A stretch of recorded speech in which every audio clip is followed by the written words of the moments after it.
to the Wrestle Havoc podcast on YouTube, where we discuss everything in and outside of the squared circle. We talk all that goes on in the realm of WWE and AEW every week.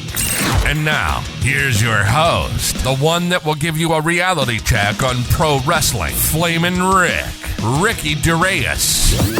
This is the Wrestle Havoc podcast.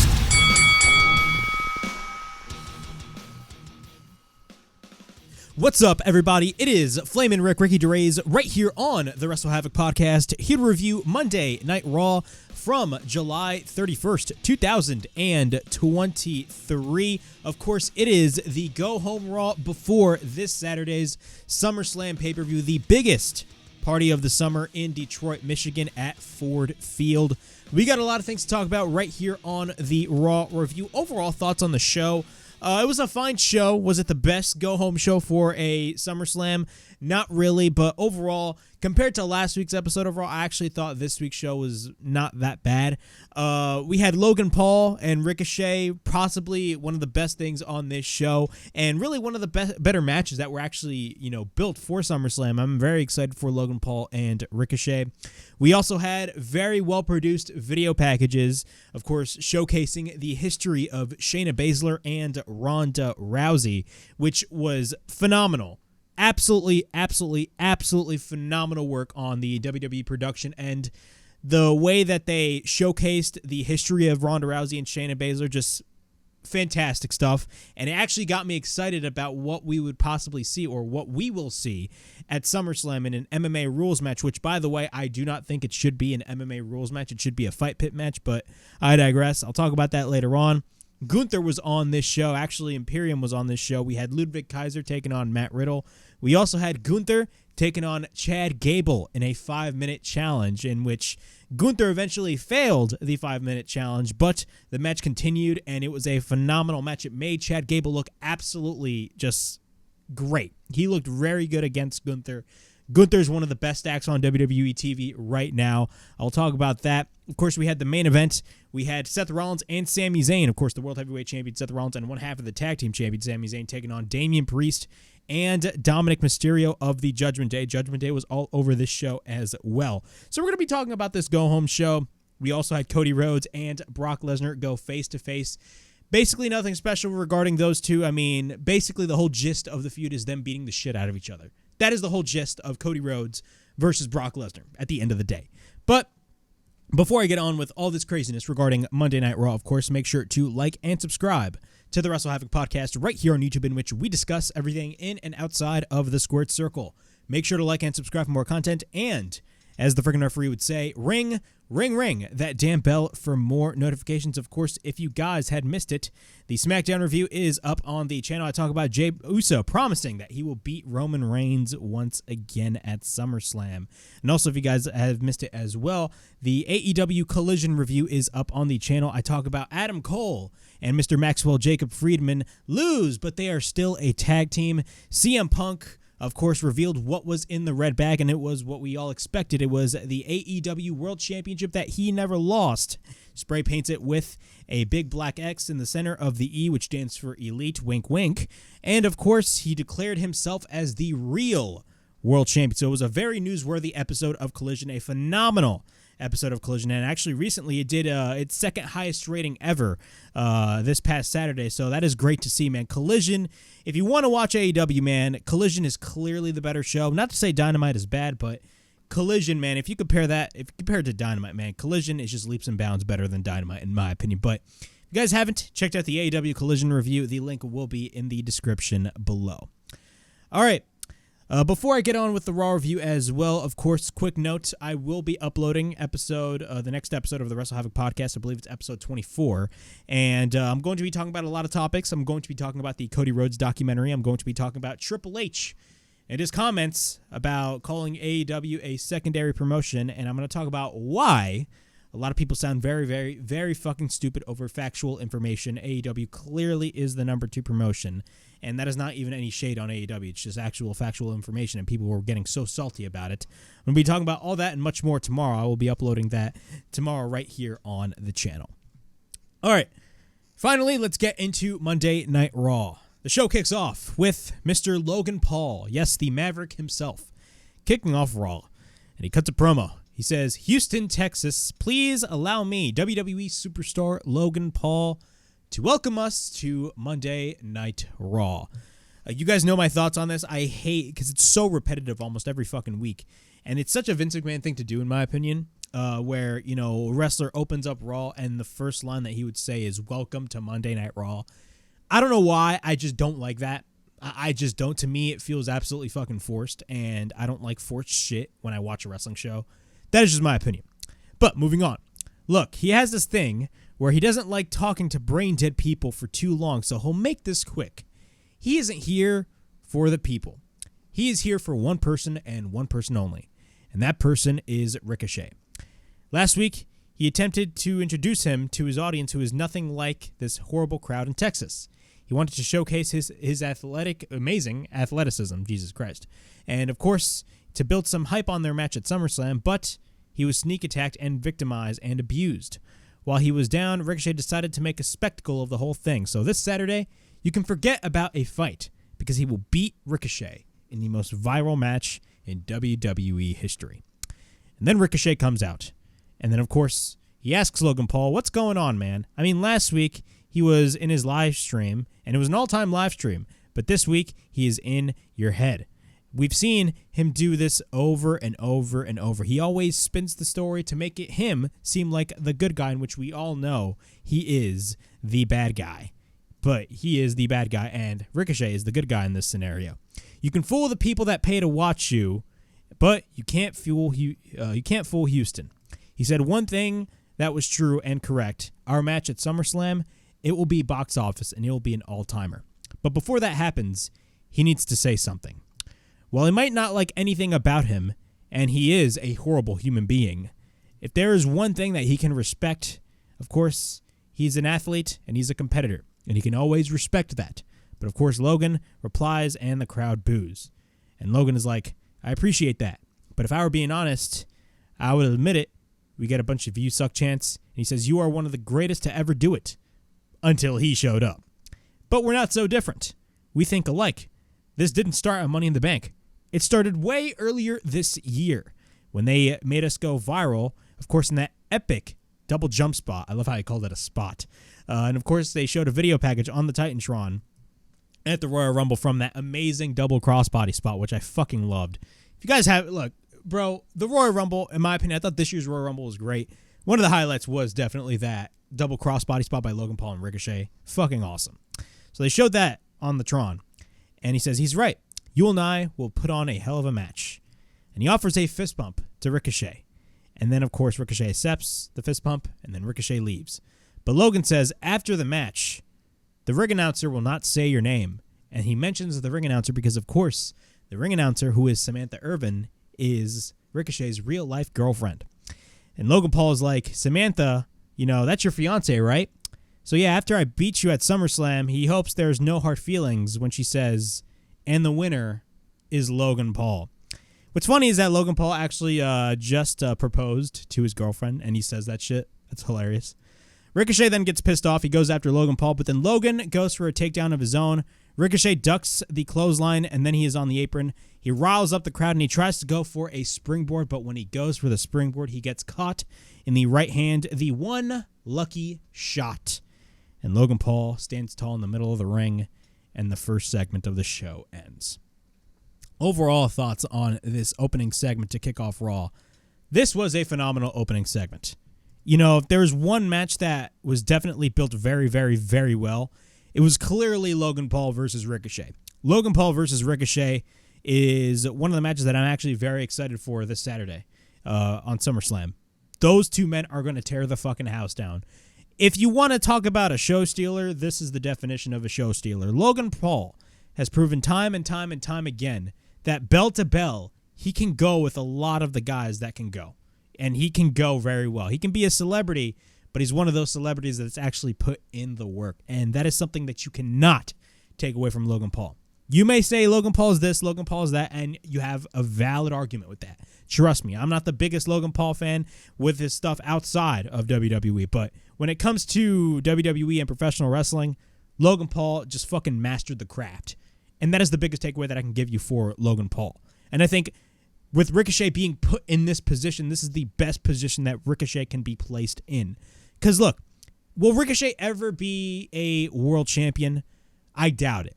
Ricochet, I don't want to say he's not championship material. He can be. His promos are not the best, but really his strengths are what he does in the ring.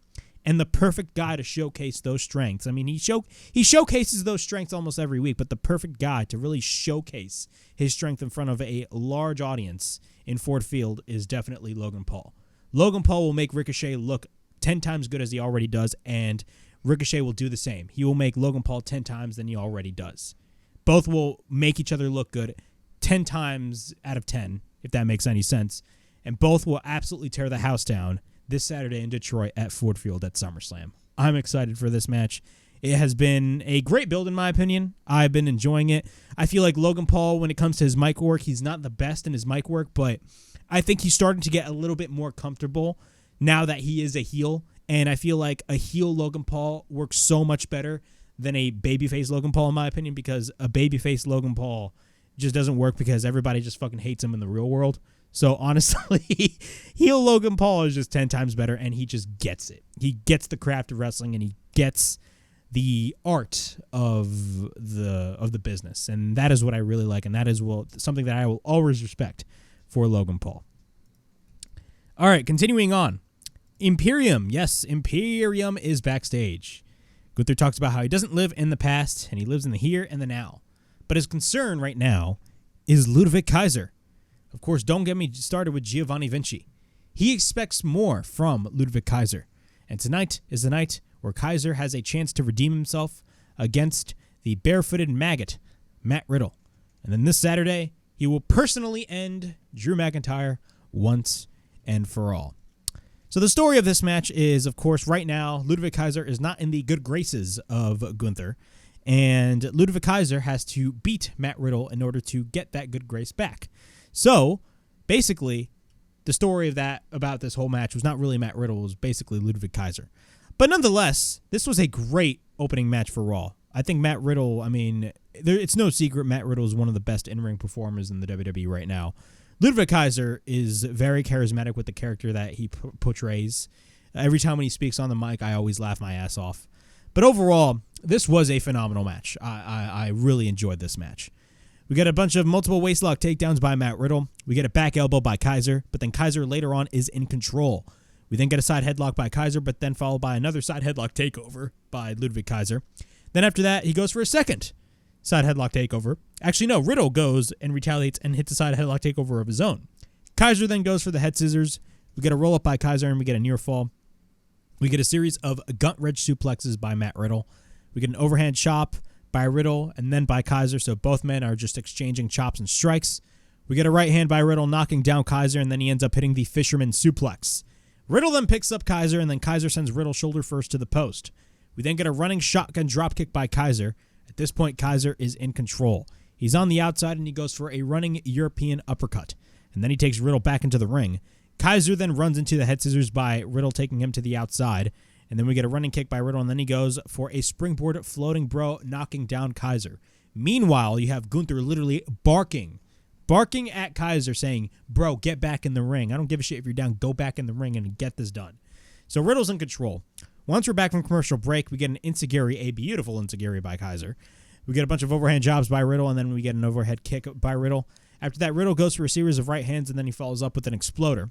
And then he goes for the Broton, and he ends up hitting a kick. And then he goes for a German suplex. Riddle then goes for a second Broton, but then when he goes for the third Broton, Kaiser counters when he gets the knees up. We get a clothesline by Kaiser. Kaiser picks up Riddle. Riddle escapes, and then we get a kick by Riddle, but then Kaiser picks him up. He rolls him through, and then we get a kick by Kaiser and a near fall. Riddle goes for the ripcord knee, and then we get a suplex followed by a power slam attempt. At this point, Giovanni Vinci is on the apron. Giovanni Vinci's on the apron, and what happens after that is Riddle ends up going for a powerbomb. We get a knee by Riddle, and then we get a cover and a kick out. Riddle then picks up Kaiser, but then Kaiser counters and goes for the roll-up, and we get a near fall. We then get a right hand by Kaiser, and then we get a knee by Riddle. Kaiser goes for a European uppercut once again, but then Riddle goes for another knee. At this point, Kaiser is on top, but then Riddle also goes to the top, and he misses the moonsault. We then get an enziguri by Kaiser, but then Kaiser goes for one of the smoothest DDTs you'll ever fucking see. We get a cover, and Kaiser ends up winning the match. And after the match, Gunther, who is, of course, the IC heavyweight champion, he comes in the ring, and he offers a handshake to Ludwig Kaiser. And he kind of has a smile on his face, but he's kind of like this military general where he's kind of disappointed in you, and then all of a sudden you proved him wrong, and then he's like, okay, good, I'm proud of you. Good job. So he offers him a handshake to Kaiser. Both men shake hands, and Kaiser is now once again in the good graces of the current Intercontinental Champion, Gunther. This was great. I love what they're telling here. I remember when they had that moment a couple weeks ago on Raw, where Gunther, after the match, after a loss, he looked at Giovanni Vinci, and then he left. Then Ludwig Kaiser looked at Giovanni Vinci, and he left, and I was talking about, bro, don't even fucking get me started. Please do not break up Imperium. And they should not break up Imperium. Imperium is perfect with Giovanni Vinci, Ludwig Kaiser, or Marcel Bartel, and Fabian Eichner, or whatever you want to call him, and Gunther. Now, a lot of people are talking about Ilya Dragunov and the shit that he's doing. I believe Ilya Dragunov beat Walter at one of the takeovers back in 2021. They had fucking wars in NXT. But when it comes to Ilya Dragunov, a lot of people are saying he should be like a new member of Imperium. I don't know about that. We're going to have to wait and see. But it's very interesting to see what's going to be going on with Imperium, especially leading towards the Drew McIntyre and Gunther match at SummerSlam. I think that match is going to be absolutely phenomenal. From the body of work that Gunther has been doing, and I'll talk about more about Gunther later on as we head towards the Chad Gable and Gunther match, because that was one of the best matches on Raw on this show. But the body of work that Gunther has been doing has been one of the best bodies of work that WWE has showcased in a long time. If there's anything that WWE is doing right now, it's the way that they're booking Gunther, period. Logan Paul backstage, he's holding his Prime drink, so yeah, he's technically plugging Prime. He's breaking it down. Paulie, he calls Byron Saxton Paulie, and he's like, nah, sorry, Byron. He just gave Ricochet a small taste of what's going to be happening at SummerSlam. This will be the most viral match in WWE.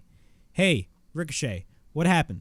Look at you now, looking like a full-grown fetus. Goddamn.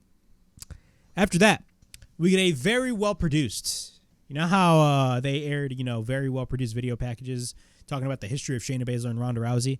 They did the same thing with Brock Lesnar and Cody Rhodes. Yeah, a feud that makes absolutely no sense. The video package, bro, I swear to God, man.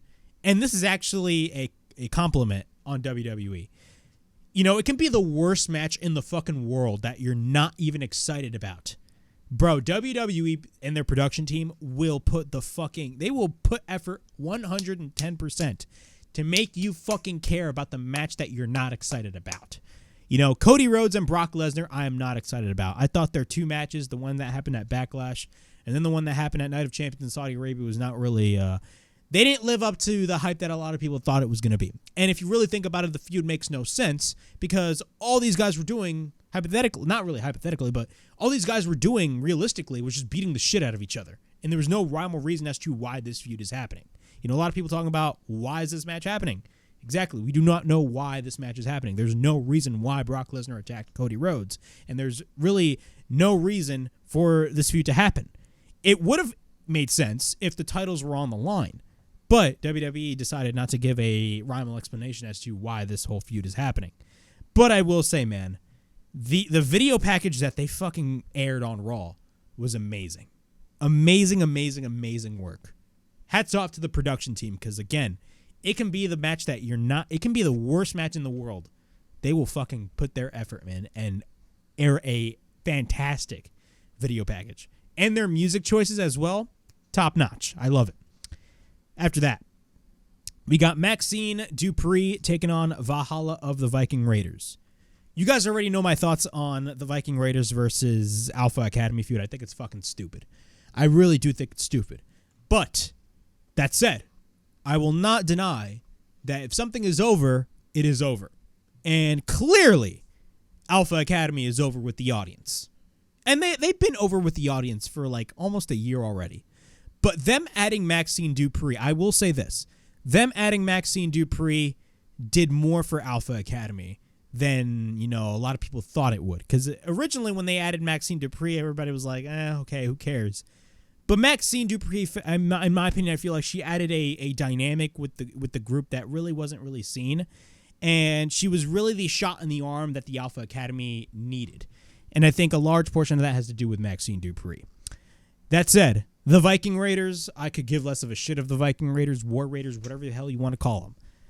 I feel like their recent run has been much like a lot of people that made their return ever since Triple H took over the creative reins, has kind of flopped. Like Johnny Gargano, unfortunately. Tommaso Ciampa. What the fuck are they doing with Tommaso Ciampa?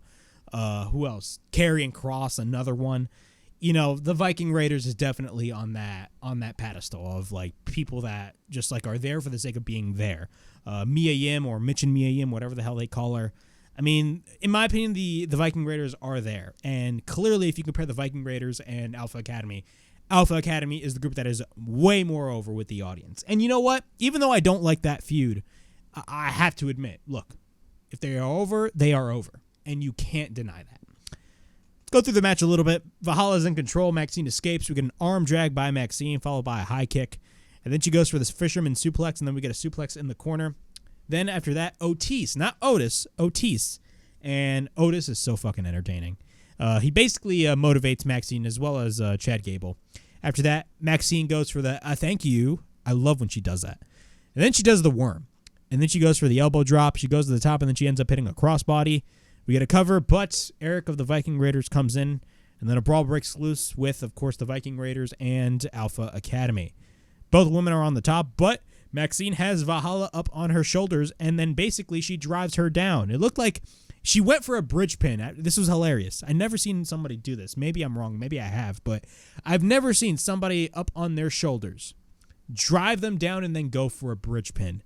That is something you would see in a German suplex spot. For example, like Chad Gable would go for like a deadlift German, right? And then he'd go for the bridge pin.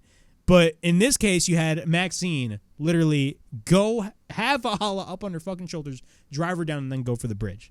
I haven't seen that. I don't know where. I mean, I've never seen that before. But she drives her down. We got a cover, and Maxxine wins the match. So great. Maxxine got her win. I could give less of a shit. But again, Alpha Academy is over, so I can't really complain. Shinsuke Nakamura is backstage. Tommaso Ciampa comes in. Talks about how he still has a problem with him, and he's going to fix this problem, and he will solve it tonight. And he will then go on and win the SummerSlam Battle Royal. And then Shinsuke says he will win the SummerSlam Battle Royal. Whatever. We then get a segment with, of course, the almighty Judgement Day. Judgement Day, of course, one of the hottest acts in WWE TV right now. Of course, Priest says, Aquí llegaron los malos. All rise for the Judgment Day.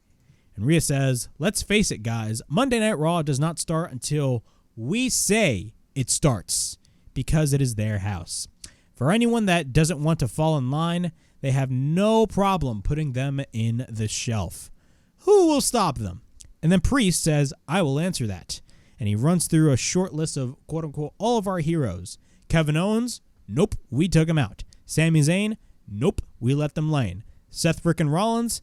Impossible after the epic beating we gave him last week on Raw. We all know what Mommy did to Liv Morgan. No one can stop the Judgment Day. Now, if Sami and Seth decide to show up tonight, well, Dirty Dom and him will make sure that they don't leave this arena whole. And then Finn Balor gets the mic, and he says, Seth, he acts all insane week after week. He acts insane, and his idea of insane is him coming out laughing like a clown. That is not insanity. Insanity is waking up every day for 7 years and seeing the scars that you caused and you inflicted. His career, he ruined and spoiled. Seth, at SummerSlam, he can't erase those scars, but he will inflict scars. And they will make him feel better that every day he wakes up and he will remember that time that Finn Balor beat him for the World Heavyweight Championship. Dominik gets the mic. And you already know when Dominik gets the mic, you already know what they're going to be doing. The crowd goes for them loud fucking boos. At SummerSlam, Judgment Day will have the goodies. he is bringing back the Mysterio name. We still got a bunch of loud boos for Dominik. And then Rhea interrupts and says he will bring some pride to the Mysterio name. But as for anyone that tries to get in their way, he advised them to take a page from Raquel's book. And, of course, that is run and hide, because they will have to enjoy their time in rehab, just like Liv Morgan and Kevin Owens. Raquel Rodriguez then comes out, and surprisingly, Raquel Rodriguez doesn't come out smiling. She fights off Rhea Ripley. She sends Rhea Ripley into the corner. Rhea gets thrown across the ring. She then gets clotheslined to the outside by Raquel, but then Raquel sends Rhea to the barricade. Raquel then drives Rhea to the ring post, but then Dominik distracts Raquel Rodriguez. And then Rhea goes for a chop block on Raquel, but then the referees and producers come in to really separate the two. But Rhea Ripley, being Rhea Ripley, and of course being the heel in this whole scenario, she ain't fucking done. She's like Brock Lesnar. And she stomps on the injured knee of Raquel, leaving Raquel laying. Overall thoughts on this whole thing. Clearly they're going to go for a Ronda versus Raquel match. I don't know when. I don't even know if it's official for SummerSlam. I got to look at the SummerSlam card as it is right now. But again, what are my thoughts on this whole scenario? You guys know my thoughts on Rhea Ripley. Her body of work in Judgment Day has been fucking phenomenal. Absolutely phenomenal. Rhea Ripley has been elevated just by being in Judgment Day. It's no secret. And it's great that she is the women's world champion right now. But the only issue is the title reign itself. Raquel Rodriguez, is that really the best you got? With all due respect, I think Raquel Rodriguez is absolutely talented. But the booking of Raquel Rodriguez and the way that they basically treated her, I feel like she's just another woman on the women's roster. That's how I view Raquel Rodriguez. If you compare the status, the superstar status, you should say, of Raquel Rodriguez and Rhea Ripley is all the way up here, and Raquel Rodriguez is up here. Number one, Raquel Rodriguez is the most generic wrestler over there. Not because of her body of work, but just the way that she's presented. She's presented very, very, very generic. And in my opinion, that is the problem. Rhea Ripley is presented like an unstoppable force. That is what I want in a lot of the women in the women's division right now. And that is unfortunately what we do not have. Because WWE tends to cycle around the same type of feuds with the women's division. You know, we have always Bianca Belair, Becky Lynch, Bayley, Charlotte, the same women over and over and over again. Meanwhile, you have a lot of these other women on the women's division that are definitely busting their ass, but are not really getting the opportunity that they really deserve. Not to say that they're getting the opportunity that they deserve. Maybe I got to put it into better words because I kind of messed up right there. But just, they're not, how do I put it? They just don't have a level of importance on the show. For example, like if Mia Yim comes out, who cares? If Kaden Carter and Katana Chance come out, even though they're great, who cares? We know when Rhea Ripley comes out, you fucking care. That is basically my whole deal. When Raquel Rodriguez comes out, I don't give a shit. And that's a problem. But I will say, even though her title reign has been not really that good, because let's be honest, Rhea Ripley's title reign hasn't been the best, the body of work that she's been doing in Judgment Day has been top-notch. Keep doing what you're doing with Keep doing what you're doing with Rhea Ripley in Judgment Day because it's working. Rhea Ripley is becoming viral by the minute with the shit that she's doing with Dominik.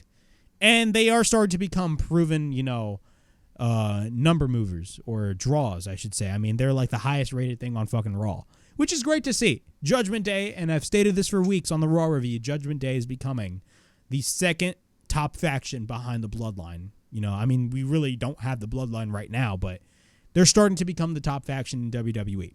And one thing that I will applaud WWE for, especially now with the current work that Triple H is doing, or Triple H was doing, but unfortunately, Vince is kind of there. I mean, it's kind of a 50-50 thing. Triple H is running the majority of the creative ends, but Vince is making minor changes. But one thing I will say, and one thing that I really do love about the WWE product right now, is that we have a lot of factions. I'm a big faction guy when it comes to wrestling, and I love the work that the Bloodline was doing. Everybody does, of course. I love Judgment Day.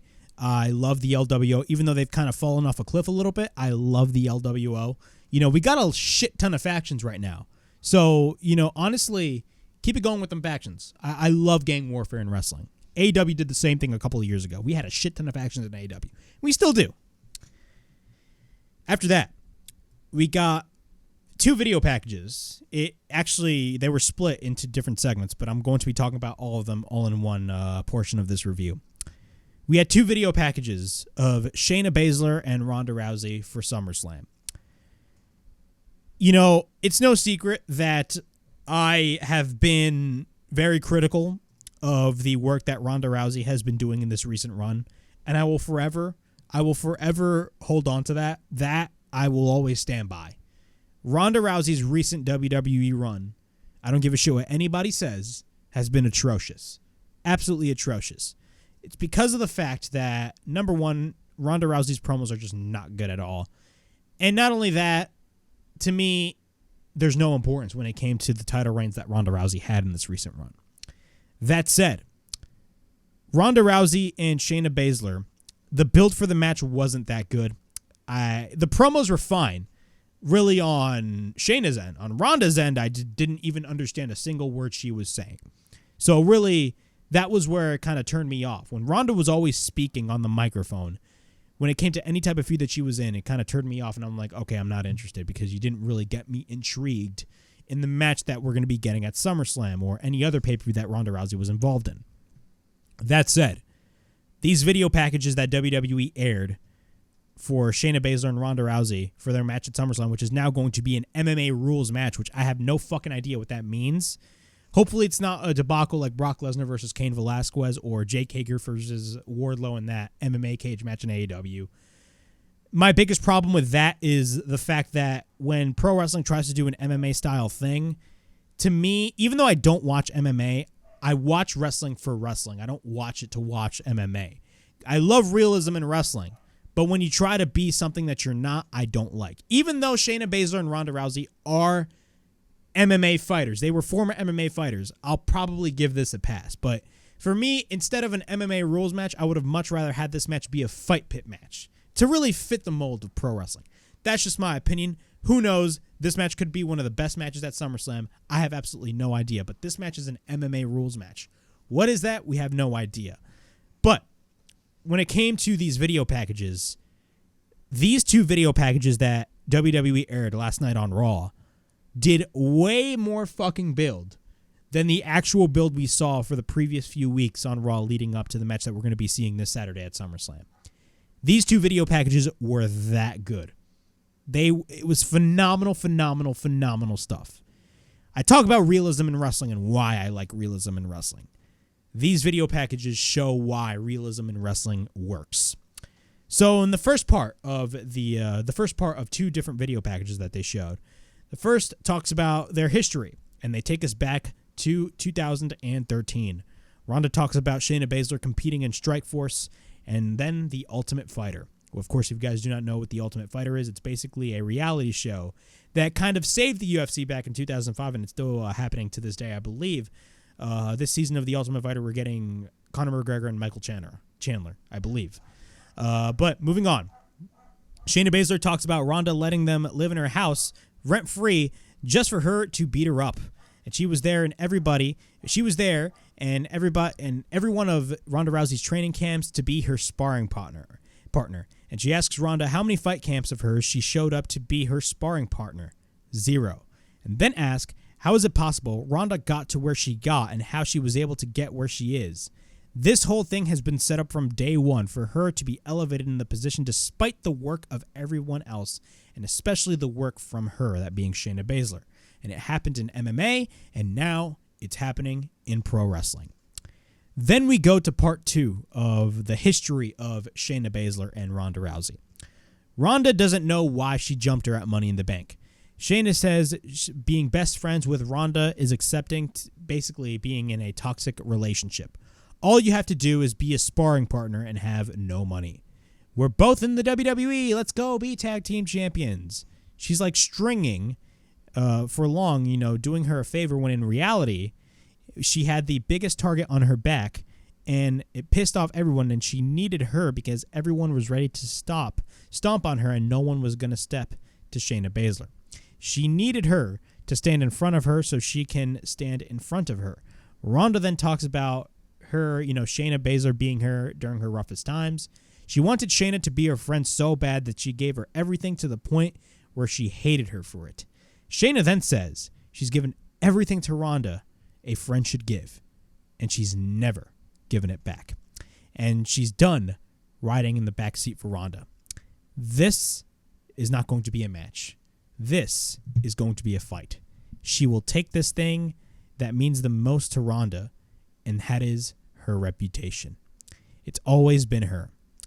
And Shayna says, you know what the worst part of this whole scenario is that outside of her husband and outside of her mother, she was the first one to hold her baby. She loves that kid. She's her goddaughter. She will grow up, and she will never forgive her to what she will do to her mother, Ronda Rousey, at SummerSlam. And the segment ends. Wow. What are my thoughts on this video packages that they showed? These were fucking phenomenal. I loved every second that they showcased about this video package. Everything about this was perfect. This is the type of shit that we need to see in feuds that we really don't give a shit about. Ronda Rousey and Shayna Baszler is a feud that I did not care about at all.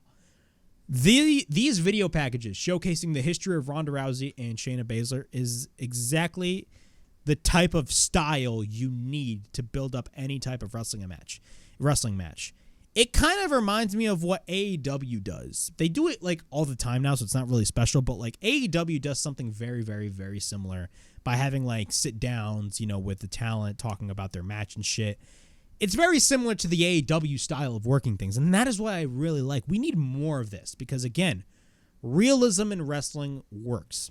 It just works because when you add realism to professional wrestling, it brings the audience into what you are watching, and the audience is invested in what you are watching. The audience, sees what they see, and they're like, wow, that is different. I want to see what's going to be happening on Saturday. That is the type of shit that I like. I love realism in wrestling. I don't like hokey bullshit. And even though the build for Shayna versus Ronda has been fucking atrocious, this video package literally saved this whole fucking match from being a fucking disaster. And you know what? Hats off to WWE because this was the shot in the arm that this match needed. Now, that said, this match is going to be an MMA rules match. Personally, I do not like that idea of being an MMA rules match. Even though Ronda Rousey and Shayna Baszler are cut from the same cloth, they came from the exact same industry, they came from MMA. Again, when pro wrestling tries to do a style of like an MMA style match, 9 times out of 10 it never works. And when it does work, it's only like once in a blue moon. One time that I can remember it working was TNA Lockdown in 2008, where they did Kurt Angle versus Samoa Joe. That match was perfect because, again, you had Kurt Angle and you had Samoa Joe, two guys that were, in a way, kind of polar opposites, but at the same time, very similar to one another. Kurt Angle, of course, was a legitimate, wrestler. He was an Olympic wrestler. And at the time, I believe he wanted to do MMA, but, they didn't let him. It was a long story. But Samoa Joe was a fucking killer back in the day. And the match that they had, they blended in professional wrestling and they blended in MMA and they made it work very well. Do I think Ronda Rousey and Shayna Baszler is going to be the exact same thing? I have no idea. We're going to have to wait and see at SummerSlam. But personally, I would have much rather had this match be a fight pit match because a fight pit match fits so well with Ronda Rousey and Shayna Baszler. That's just my opinion on the whole situation. But overall, this was phenomenal work. We had Alpha Academy backstage celebrating Maxxine Dupri's victory. After that, of course, Imperium comes in. Gunther says that this is ridiculous. And Kaiser says, he restored the honor, blah, blah, blah. Gunther then says Gable, of course, came far in life. What happened? Kaiser then says he isn't worth his time. And then Gable says he wouldn't last 5 minutes in the ring. Kaiser said Gable wouldn't last 5 minutes with the ring general. And then Gunther says he wouldn't need 5 minutes. Gable says he would take his 5 minutes. And then he challenges him to a match. And he says, leave your crew in the back, and I'll leave mine, says Chad Gable. So we're going to be getting Gunther versus Chad Gable in a 5-minute challenge. We got Tommosso Ciampa versus Shinsuke Nakamura. Nothing match, unfortunately, even though Shinsuke and Ciampa are phenomenal athletes and phenomenal wrestlers. Nothing special happened over here, to be quite honest with you. I just didn't give a shit at all. So I'm not really going to be going through this whole match. Ciampa gets dropped down. Shinsuke misses. We get a kick to the back of Ciampa, and then Shinsuke takes Ciampa to the top. He hits a knee. We get a cover and by Shinsuke into near fall. Ciampa goes for a knee, and then he tries to go for the fairy tale ending, but then Shinsuke counters with the roll-up, and Shinsuke wins in the most random fucking finish you could ever see. Raquel Rodriguez is getting medical attention, and Adam Pearce comes in. She says as soon as she's cleared, she will get her title match against Rhea Ripley. After that, we got Cody Rhodes and Brock Lesnar face to face. Brock Lesnar comes out first. He has the microphone. And we get a bunch of Cody chants by the crowd. Cody Rhodes is mega over with the audience. You love to see it. Ladies and gentlemen, my name is Brock Lesnar. He is an NCAA heavyweight wrestling champion. He is a UFC heavyweight champion. He is WWE heavyweight champion of the world. That's basically, those were the exact words that he stated. What's funny is that almost every Cody Rhodes promo, not all of them, Cody would repeatedly in each of one of those promos would mention the same shit over and over again. Brock Lesnar is a former NCAA champion, UFC heavyweight champion, WWE world heavyweight champion. You've seen that shit over and over again, bro. Give me something new. And Brock Lesnar basically said the same shit. And there is one thing that he knows about championships, is that this is fight week. The hype is over. This Saturday, and at this point, we get a bunch of what chants by the crowd. And Brock Lesnar worked the what chants very, very, very well. This Saturday, at SummerSlam in Detroit, Brock pauses, and then he says, I get paid to fight, to kick ass against Cody Rhodes this Saturday at SummerSlam. Cody Rhodes gets paid to get his ass kicked by Brock Lesnar. So, let's cut the crap. He's already been here for way too long.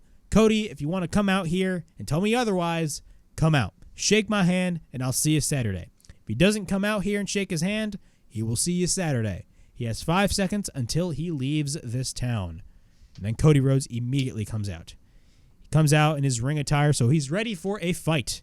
And Cody walks around the ring. He gets in the ring. Both men, of course, face off. Brock takes off his hat very quickly, but, of course, he's stalling Cody Rhodes. Both men then shake their hands. Brock Lesnar leaves. And when Brock Lesnar leaves the ring and he's walking up the ramp, Cody wasted no fucking time. This man goes for a tope suicida on Brock. And he proceeds to beat down Brock Lesnar, but then Cody drives Cody on the barricade. Or I should say, Brock drives Cody on the barricade. Brock then takes the steel steps. He hits Cody with the steps. Brock Lesnar then leaves. And then Brock Lesnar's music plays, and this becomes a common occurrence. He hits Cody again with the steel steps. Brock then leaves, putting on his cowboy hat. And then you would think this whole thing is over, and his music plays. But Brock walks back, and he ain't done. He hits him again with the steel steps. Brock walks off. Brock's music plays once again. I feel fucking bad for the production team. But Brock comes back. He hits a knee on Cody. And then in the ring, Brock picks up Cody in the ring and hits the one and only F5. And Cody is down in the ring laying, and Brock Lesnar is standing. So yeah, this was the final segment in the build-up for their match at SummerSlam.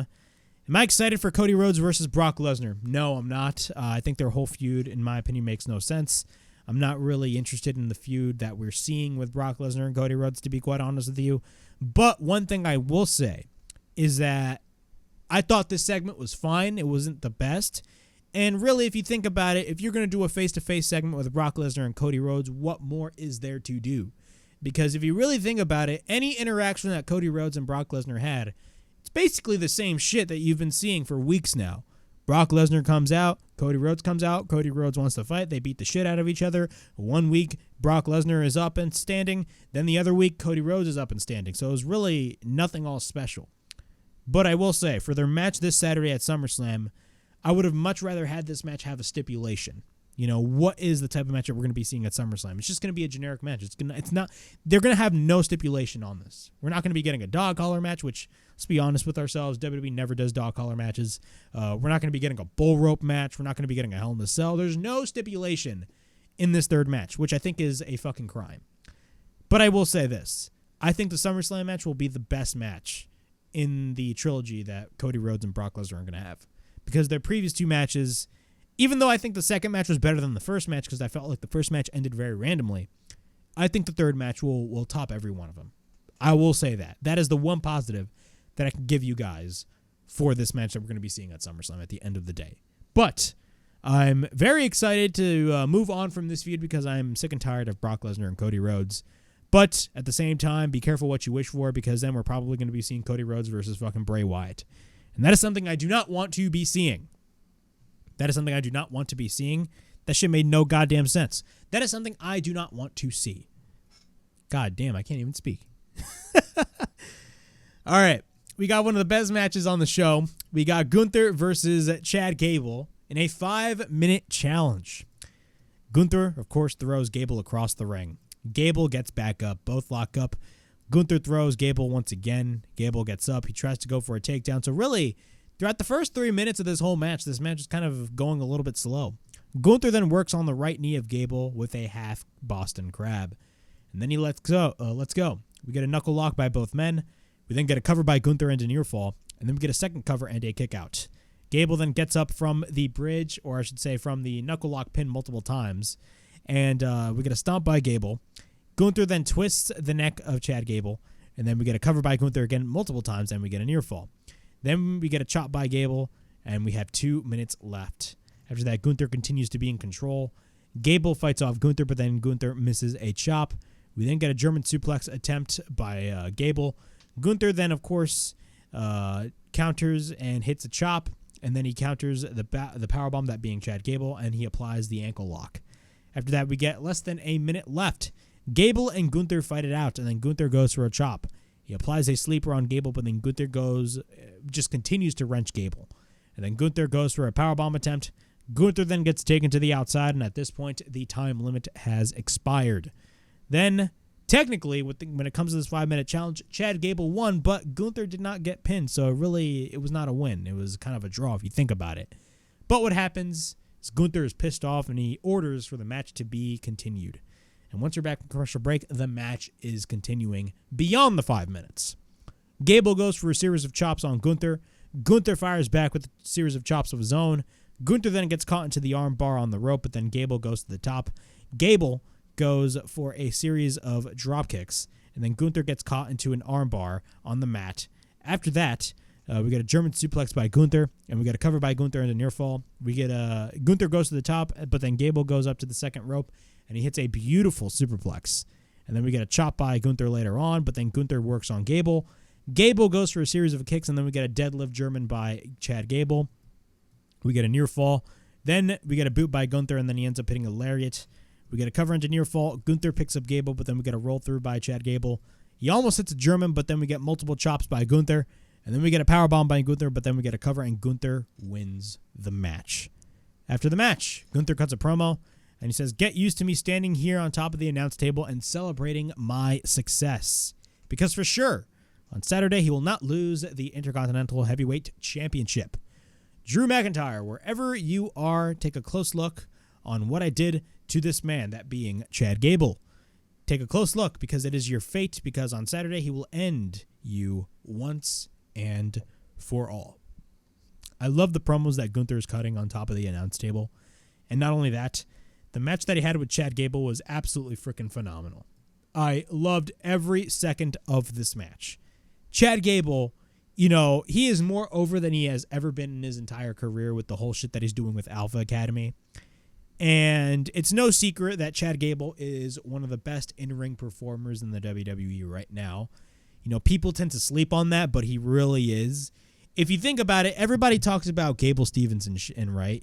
Gable Stevenson, I believe he recently made his debut at NXT's Great American Bash this past Sunday, and he was getting booed out of the fucking building. Clearly, they would force Gable Stevenson in front of our fucking throats. But Chad Gable, if you really think about it, if you want to talk about the next Kurt Angle, look no further than Chad Gable. Chad Gable, bro, is so fucking charismatic, but he backs it up in the fucking ring. And this match he had with Gunther was no different.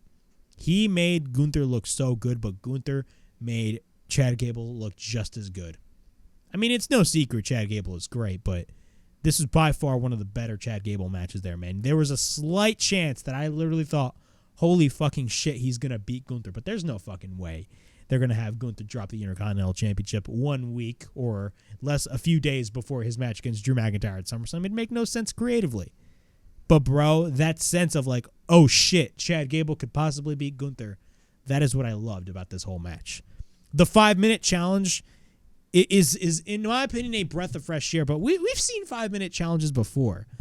But when it comes to a 5-minute challenge regarding a guy like Gunther, it is such a creative idea, in my opinion. And I think it works perfectly for a guy like Gunther because, again, Gunther is the type of wrestler that is dominant. They are booking Gunther dominant. And if you want to showcase Gunther more, do these 5-minute challenges almost every week because it just works. It just works so well. And not only that, Gunther is just on the run of a fucking lifetime, man. Gunther as the Intercontinental Champion, he's literally right now the best mid-card champion in all of fucking wrestling. Orange Cassidy ain't got shit on fucking Gunther. Even though Orange Cassidy is doing great things with the International Championship, and they're booking him very well, Gunther is just on another level right now. And mark my words, Gunther will be a world champion. He will be a world champion, period. Whether that is the WWE champion or the World Heavyweight champion. I assume it's going to be the World Heavyweight champion because he's on Raw. But still, Gunther is a fucking certified main eventer. I don't give a shit what anybody says. All right, moving on. We got a Becky Lynch segment. She basically calls out Trish Stratus. Trish and Zoe come out. She says no one tells her to fight. And yes, by some point, she did beat Zoe and she did get a rematch, but she will not tell her when. And of course, she won't cheat out of her rematch, but she's dealing with a little bit of a situation over here. But then Adam Pearce comes in, and then Becky, he basically stated that Becky did beat her last week, that being Zoe Stark. And per the agreement, the match will be happening tonight. We got Trish versus Becky. The match ended in a DQ, and then we got Trish beating down Becky and Zoe Stark as well, beating down Becky. And after that, Trish and Becky are backstage. Adam Pearce comes in, and then he books a match at SummerSlam with Zoe banned from ringside. I skipped through this. I dead-ass rushed through this whole thing because this is not interesting at all. Trish and Becky, please, let's move on from this fucking feud. I'm done with Becky versus Trish. So I've been done with that whole thing since Night of Champions. I don't know. I'm not invested at all. I'm really not. I love Trish. Trust me, I love Trish. I love Becky. But, bro, this feud is fucking trash. Trash, trash, trash. Nobody gives a shit. I'm not watching Raw because of Trish Stratus and Becky Lynch. I'm watching Raw because of the Judgment Day. Just like I watch SmackDown for the Bloodline. Just like I watch Collision for CM Punk. Just like I watch Dynamite for the Elite. I don't watch Raw for Becky Lynch and Trish Stratus because this feud is dog shit. With all due respect. I love Trish. I love Becky. But this feud has been trash. Moving on. We got Seth Rollins, Sami Zayn versus Damian Priest and Dominik Mysterio. How many weeks in a row has the Judgment Day main evented Raw? A lot of weeks. But nonetheless, this was a phenomenal match. And they progressed the story a little bit in the end. Brawl breaks loose immediately when the match starts. Seth goes after Finn Balor on the stage. Seth and Sami are in the ring. Once we're back in commercial break, the match officially starts. Dominik goes after Seth. Dominik hits repeated right hands, but then Seth picks up Dominik up on his shoulders. And then he drives Dominik face first onto the top turnbuckle. After that, we get a running kick by Seth Rollins, and then Sami makes the tag. Damian Priest tags in, and then he takes Sami into the corner. He hits a chop. Sami goes to the top, and then he drives his elbow on Priest, but then Seth tags in. Seth goes to the top rope, but then he hits a stomp onto the arm of Priest. Seth is taken to the corner, and then he ends up hitting a boot. He tries to drive an elbow, but then lands into a right hand, but then Dominik tags in. He works on Seth Rollins, but then Seth goes for repeated chops. Rollins goes for a right hand, but then he sends him into the other corner. Seth then lands into the corner when Dominik ducks, but then Priest tags in, and he hits a right hand on Seth Rollins. And then he hits a right hand on Sami Zayn. Then Dominik tags in once again, but then we get a right hand on Seth. Seth tries to come back, and then we get a kick by Seth, but then he gets taken to the apron. Priest then grabs Seth to the throat, and he ends up distracting the referee. And when Priest distracts the referee, Balor comes back. And what happens is that he sends Seth Rollins to the ring post, interfering in the match without the referee looking. Once we're back from commercial break, we get a rolling elbow by Seth on Dominik Mysterio. Priest makes the tag, and then he picks up Seth, but then Seth lands on his feet. And then he rolls through, and then he tags in Sami. Sami goes for a springboard leapfrog, and then he ends up hitting a clothesline. Priest fights off Sami, but then he gets sent to the outside. Sami goes for a somersault over the top, but then he sends Priest back into the ring. Sami goes for the tornado DDT, and then we get a cover by Sami and a near fall. Dominik makes the tag, and then he takes Sami to the middle rope. He tries to hit the 619, but then Sami hits a clothesline countering Dominik. Sami makes the tag, but then Priest makes the tag. Rollins goes for the sling blade, and then he goes for the tope on Priest. Once we're back into the ring, he goes for a second tope. He's in the ring again. He tries to go for a third tope, and with that third tope, he launched Priest over the announce table. After that, he faces off with Finn Balor, who's on the outside of the ring. Seth takes Priest to the ring. Seth is on the apron, and then he gets caught by Priest, but then Seth counters the South of Heaven chokeslam. Then we get a series of super kicks by Seth. Dominik is on the apron, but then he takes out Seth, but then Sami Zayn comes in. He takes him out onto the outside. Rhea screams at Sami, but then Balor dropkicks Sami onto the barricade. Seth is on the top. Priest comes in. He hits the Razor's Edge. Priest sees his Money in the Bank contract on the announce table, and this is where the good stuff kicks in. He tells Balor, of all people, Balor, to give it to him. And what happens is he gets the briefcase from Finn Balor, and Balor's like, cash that shit in. Priest is going to cash that shit in. And Seth, what happens is right as soon as Priest was about to cash in his Money in the Bank, because he had the opportunity right then and there, Seth comes back and hits a super kick. And what happens? The cash-in was never made. Seth hits the briefcase to Dominik without the referee looking. Balor grabs Rollins, but then Sami hits the haluva kick on Finn Balor. Meanwhile, Rollins goes for the stomp on Damian Priest, and we get a cover. Seth, Rollins, and Sami Zayn win the match in your main event for this week's Monday Night Raw.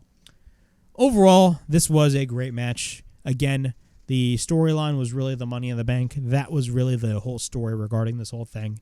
Judgment Day has a recurring story going on with the Money in the Bank. We all know. Finn Balor has that jealousy, and he doesn't want Damian Priest to go after the World Heavyweight Championship. We all know that. It's going to be very interesting to see what happens at SummerSlam. I 100% assume that Finn Balor is going to walk SummerSlam out as the World Heavyweight Champion. I think right now it's time for Seth Rollins to drop that title. You know, if Seth Rollins retains, I'm fine. But honestly, with Finn Balor, I think Finn Balor has done such good work with Judgment Day right now that honestly, I am not against him winning the World Heavyweight title. I think if you want a faction to run Monday Night Raw as Judgment Day has been doing these past few weeks and these past few months, to say the least, it's almost this past year if you really think about it. If you want a perfect guy to lead as the world champion, it's Finn Balor. I think his time is a little bit late, but you know what? It's now or never. Put the fucking belt on Finn Balor. Because Finn Balor, all the fans have been seeing it. He is a main eventer. It's just management, and it's not Triple H. It was Vince McMahon previously. They didn't really view him as a main eventer. Yeah, he did win the Universal title, but he got injured. He got injured, and what was really the point? He never got back to the World Heavyweight to the Universal title. I mean, he did have a couple matches for the Universal title, but really, what was the point? So if there's any time to put the belt on Finn Balor, SummerSlam is definitely the time to do it. But what's going to happen with the cash-in? We don't know. There could be some cash-in at SummerSlam, or they will go forward with the story, and they'll drag it on for as long as they can. We're going to have to wait and see, but SummerSlam is definitely going to get very, very, very interesting. But yeah, that was my Raw review from July 31st, 2023. We definitely talked about a lot of things right here on the show. Overall thoughts on Raw. It was not the best go-home show, but I will say there was a lot of good things that happened on the show. There were some things that I didn't give a shit about, but the video packages with Ronda Rousey and Shayna Basler was phenomenal. The main event was great. The Gunther 5-minute challenge, in my opinion, something different, but something that is effective and it works. It made Chad Gable look so much better. I mean, Chad Gable was always amazing, but he looked phenomenal. We had Matt Riddle versus Ludwig Kaiser. Overall, it was a fine episode of Raw. You know, was it the best? No, but it was definitely better than last week.